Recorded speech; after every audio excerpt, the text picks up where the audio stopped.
Hey everyone, my name is Hisham, and today we're going to talk about React and what tools you need to set it up on your computer. Now, React is a library. A library is a tool that allows you to achieve something using code. And in our case, we're going to use React to build user interfaces. Now, React targets both the web and native platforms. By the web, I mean basic browsers such as Google Chrome, and by native, I mean iOS and Android. You can even support desktop applications, but we're going to talk about that in a different video.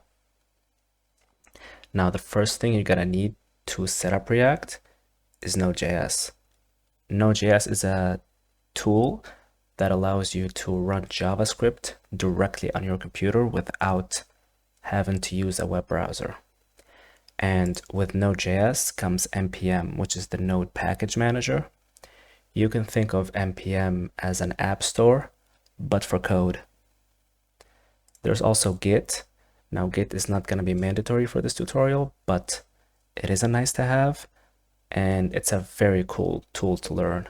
So yeah, I am gonna talk about it throughout my videos, but it won't be the focus. After that, we're going to be using Visual Studio Code as our main code editor. I highly recommend that you learn how to use this, and it supports most major platforms. We're also going to be using Vite.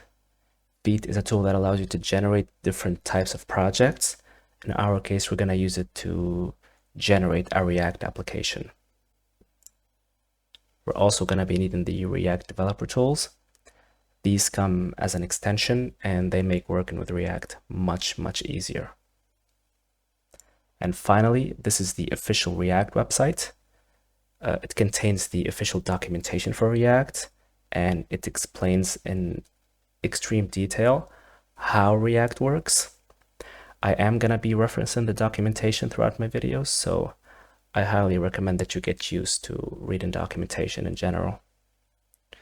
Now, in my next video, I am gonna show you how to generate an actual React application and have something working. So yeah, see you in my next video.